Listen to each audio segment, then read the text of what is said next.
An apple a day keeps the doctor away, but a glass of OJ keeps the adversary at bay.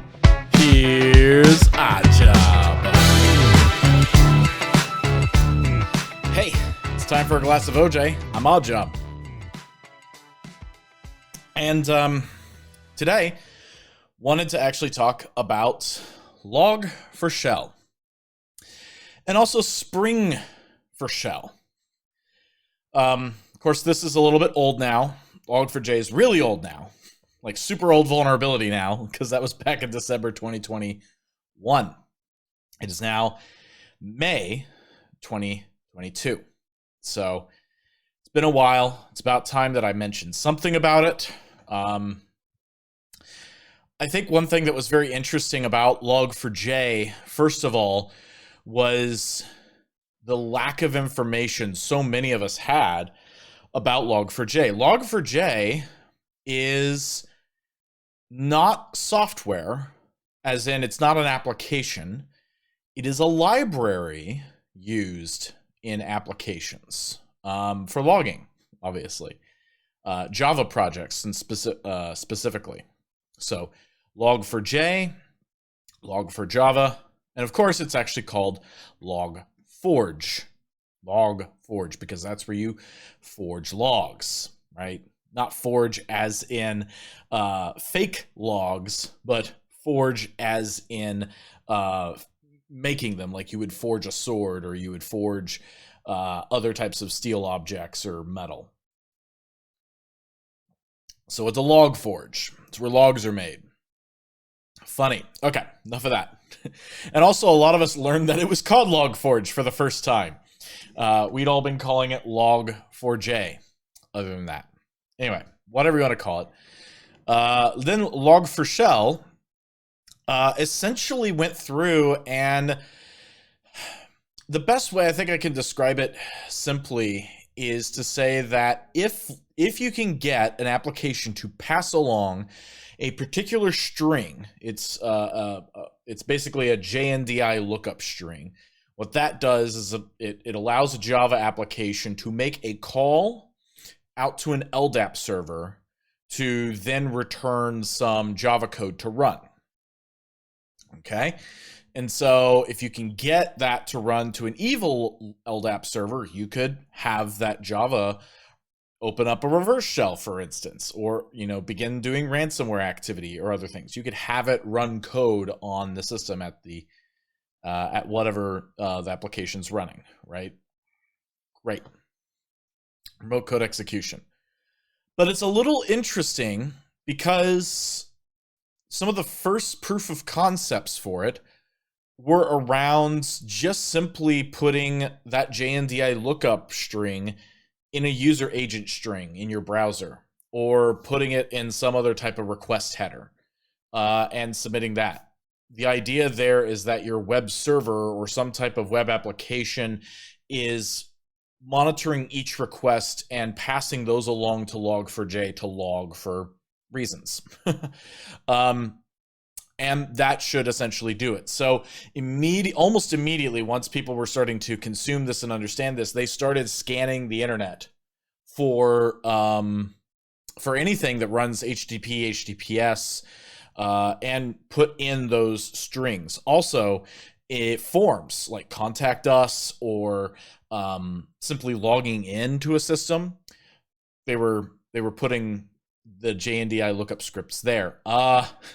I even saw situations where you might even get like LinkedIn or other types of things like Facebook and other things. Not sure if Facebook was vulnerable to this, but essentially it's not necessarily that front end system that could end up getting triggered by this request or by this activity.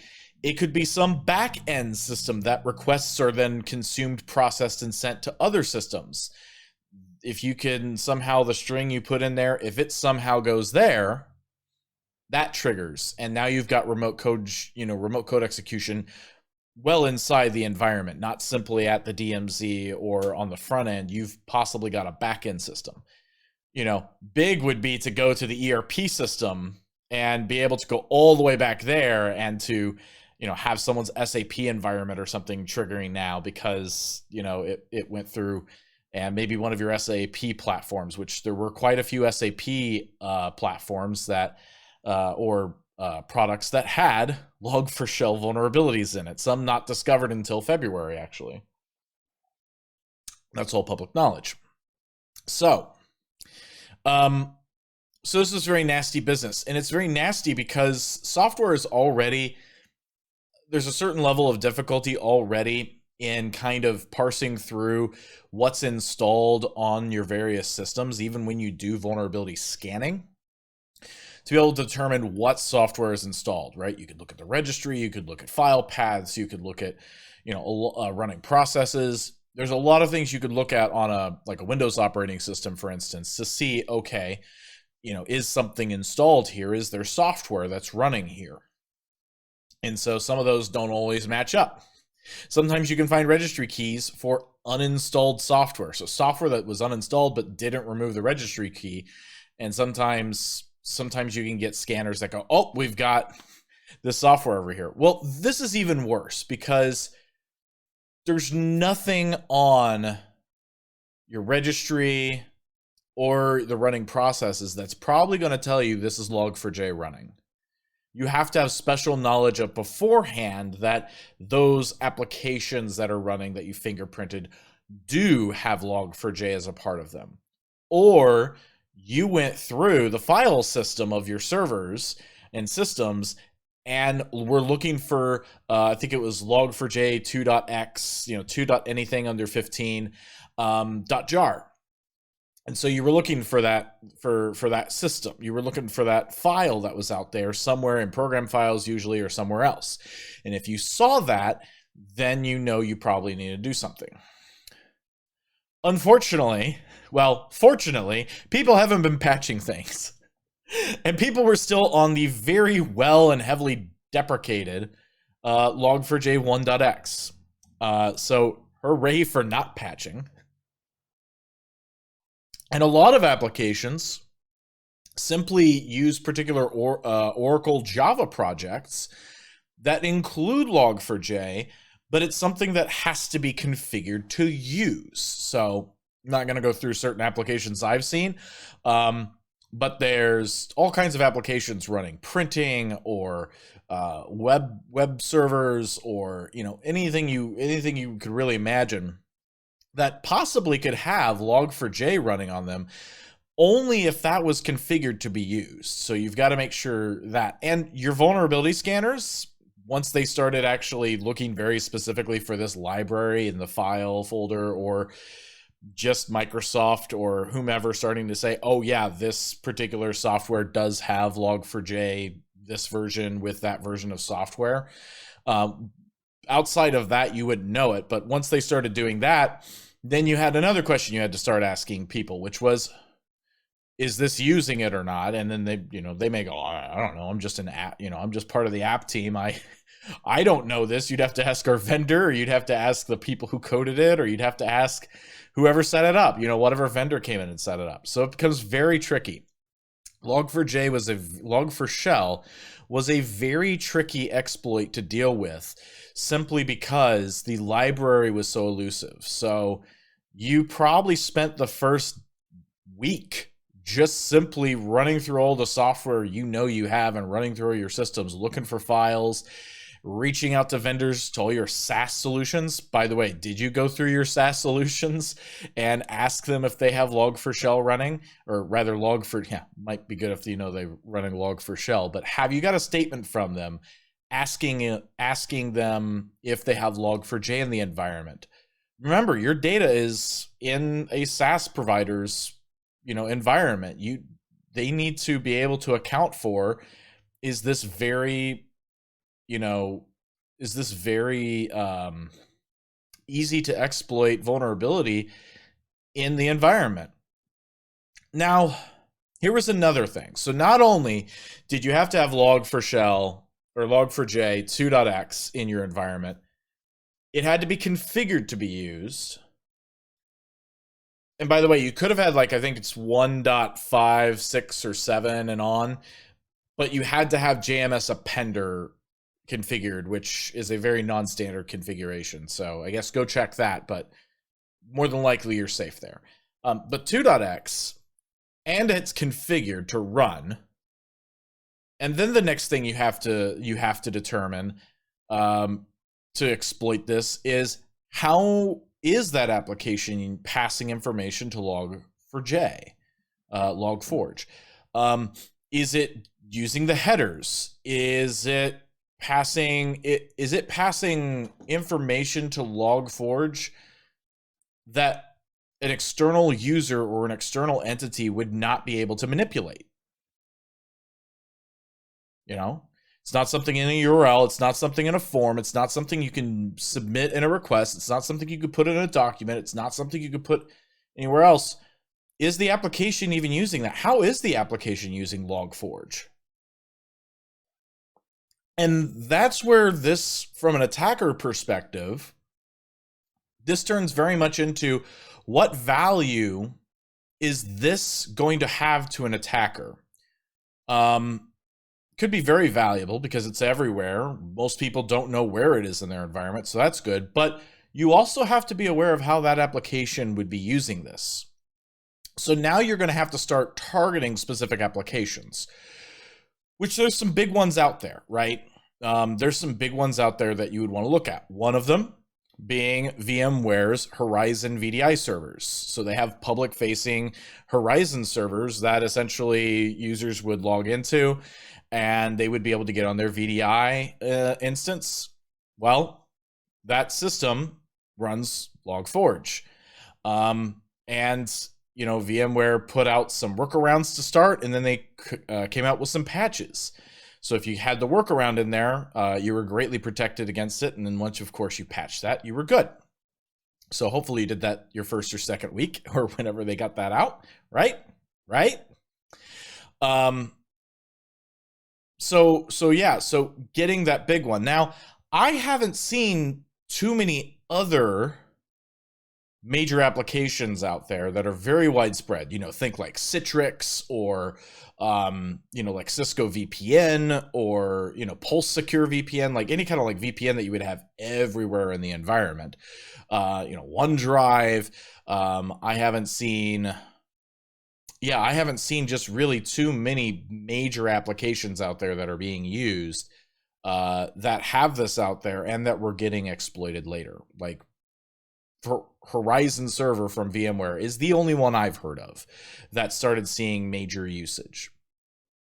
So, and it's internet facing, of course, that's dangerous. So let's kind of walk through now Log4j once again. So we get this information, Log4j. Oh my God, it's everywhere. Wow, it's everywhere, and I didn't know it's everywhere. Oh, here's how easy it is to exploit it. You just have to put this in a user agent string, and bam, you're in. Holy crap, let's start, you know, raising flags and start getting people on calls and start getting this taken care of. And you start working, well, where do we have this? I don't know. So you start looking through files, and you start sending people on errands, and you start having people reach out to their SaaS vendors, and you mobilize this great effort, only to find out in the end, really one of your applications was really known to be exploitable at the time. And you fix that fairly easy. And now you're going to have all these instances of Log4j coming up just because of software installed in various places. But maybe it can be used, maybe it can't be used. You really don't know now. So this really kind of is analogous to a pandemic.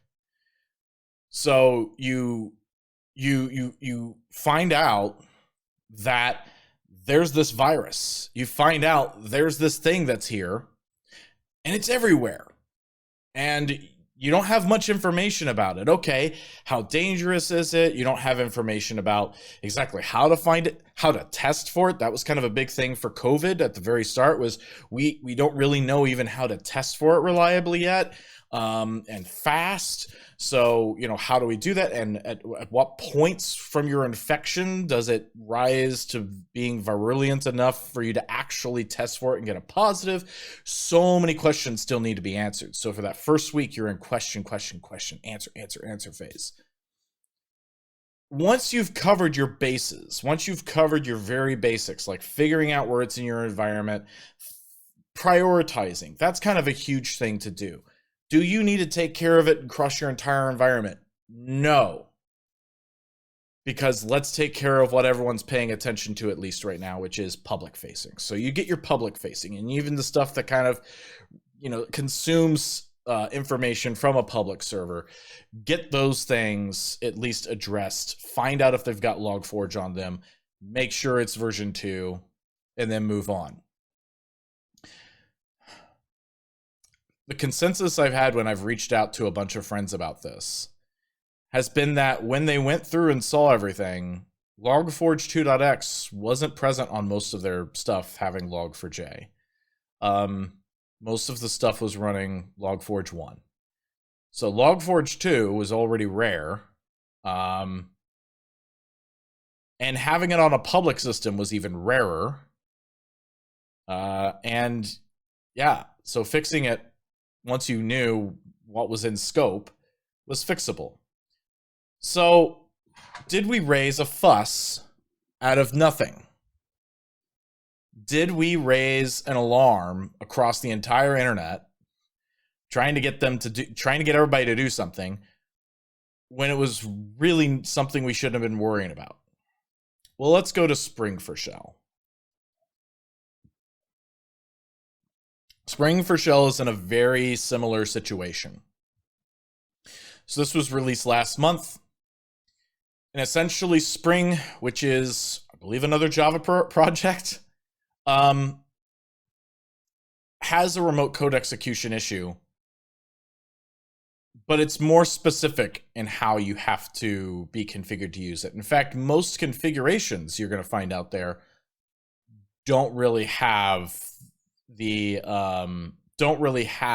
vulnerability that we're talking about. And that was kind of interesting too, because you had a lot of upfront hype, and then it turns out the hype wasn't warranted.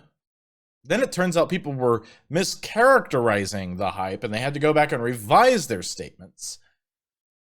And then it really just came down to, yeah, if you're using this default form type that we use to say, here's an example of how you could do something, but we don't recommend using it in production. If you happen to just copy and paste that form type, then yes, you're vulnerable. And there's like a few other instances. There's like 3 other qualifications to be that. That's a little different than Log4j, right? You didn't have such a pernickettiness with Log4j, even though you still had to make sure, you understand how the application feeds Log4j information to be able to see how you can tap into that. Spring was even more restricted, down to, it seems, this particular issue. We don't know of any others right now. So why didn't we raise the alarm for Spring4Shell? Well, I think I just explained why. It's not as pervasive. Also, we knew a lot more about these types of vulnerabilities because of Log4j. We already understood, okay, this is probably not going to be something that's very common out there. This is probably not going to be something that is going to be commonly exploitable out there. And for the things that are, they're probably not going to be public. So we can take our time. We don't have to send out, do this urgent call to fix everything in the world. So yeah. So it really comes back to, what's your process for raising emergency efforts like this? What is your process for going through and determining that, first of all, this is even warranted? So does it have to do with exploit code being out there, the ease of exploitation out there? Does it have to do with the presence of it in your environment, where it is on critical systems? What does that effort look like? And in most people's cases, Log4j was a huge, I don't know, but we damn well need to find out now. And so that was really half of the emergency effort that we were all facing at that time, was just, we need all hands on deck just to find out where all this is. And that itself was the emergency. And then we found out later, the scope for this, even though we have it on a lot of things, is actually really small. the scope for the oh crap, let's fix it now is really small and manageable. So when you go and raise emergencies, make sure you're being very clear as to why you're raising emergencies. If you're more mature, you're able to go through your risk department and able to kind of do a risk score on it based upon loss events tied to systems that you would suspect are vulnerable. Remember, we didn't have that information to start. So maybe that was just some of the emergency effort, was just getting to know. But then scoping it down to exactly what is this emergency effort going to be about. Emergency efforts regarding vulnerabilities. You are going to help your tech people comply with you more if you scope things down for them. Saying fix everything out there is not always the answer, and usually not the answer. Understanding that you've got servers, you've got public facing servers, you've got internal facing servers, you may have servers in an OT or medical environment. Have you got compensating controls to say, that buys us time, we can deal with those a little later? You have workstations that are laptops that go home with people. You have workstations that stay on premises and they're at a desk or they're at a station and they're there. What controls are there? Do you have disparate controls across those? Do you have systems that are specialized workstations? Maybe they're in the medical area, right? And they have a hand in instrumentation. So you want to be very careful with those. So understanding where your vulnerability is where the attacker is going to want to target this vulnerability, especially out of the gate, is going to help you scope that down for everybody. Because remember, this is the emergency effort. So we're trying to so you might use the emergency effort to gain some intelligence and understanding about the environment, but you want to very quickly scope down and say, we are looking for these characteristics.